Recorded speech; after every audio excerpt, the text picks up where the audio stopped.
Top 5 Secrets About Banks. You really need to know.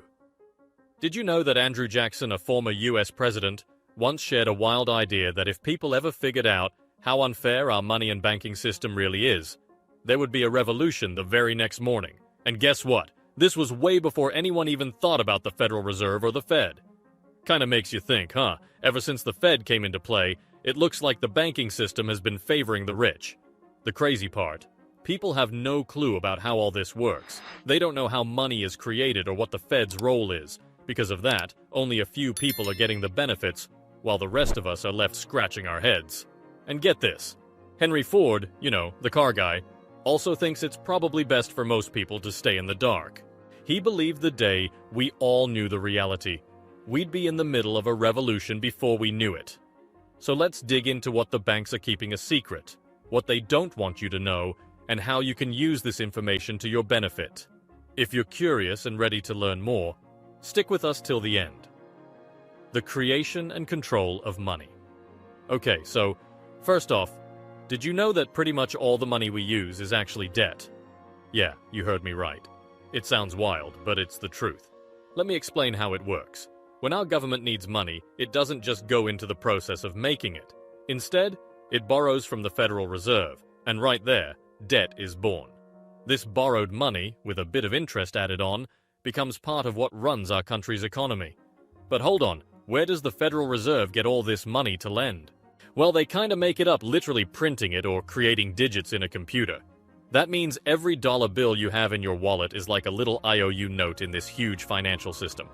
It's a bit more than just something you trade for a soda or a sandwich. It's a promise that ties back to our whole country's economic activity. Think about it. The money isn't backed by gold or anything you can touch. It's all based on trust in the government and how strong our economy is. Pretty intriguing, right?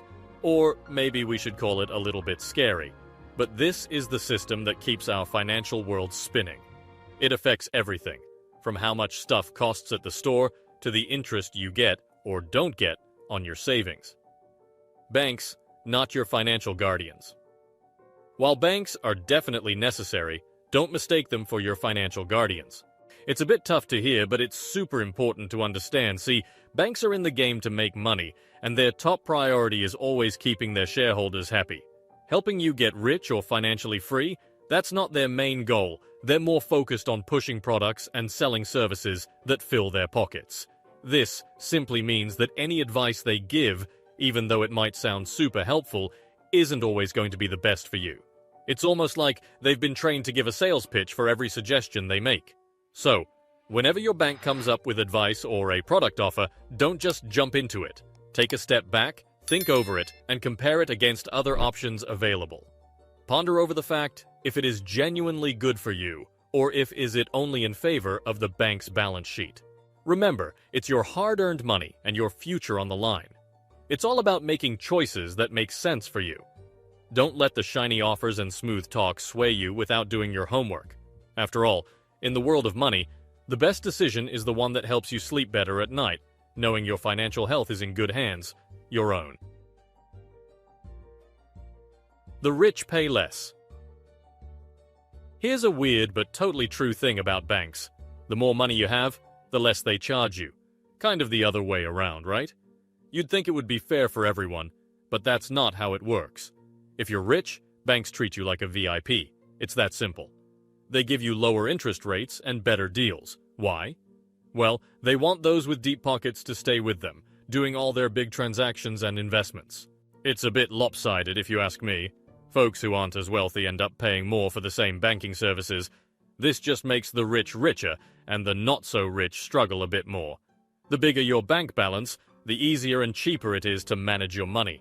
Doesn't sound quite fair, does it? It's like the banking world has its own favorites, giving the wealthy an easy pass while everyone else waits in line. So, in a way, banks are kind of helping the rich get richer, which just keeps widening that gap between the haves and the have-nots. Banks, not your investment havens. A lot of people think banks are good options to invest their money, but honestly, that's not really how it works these days. Back in the day, putting your money in the bank to earn interest was considered to be a smart move. But now, not really. The value of money isn't what it used to be, And the interest you get from banks is super low, like almost nothing. So, it's better to think of banks as places to keep your money safe, rather than places to grow it. But hey, if you're still keen on making some money with banks, there's another way. How about buying shares in the banks themselves? That's right. Instead of just saving your money there, you can own a little piece of the bank. Big banks often pay out dividends to their shareholders, and sometimes that can give you a better return than what you'd get from a regular savings account. It's like being on the other side of the banking game. You might not be super rich, but you can still get a slice of the bank's profits. Central bank ownership and influence now. Who really owns big central banks like the Federal Reserve? This is kind of a tricky one. It's not the government, even though a lot of people think like that, but it's a bunch of private banks who have the ownership, actually. Yep, that's right.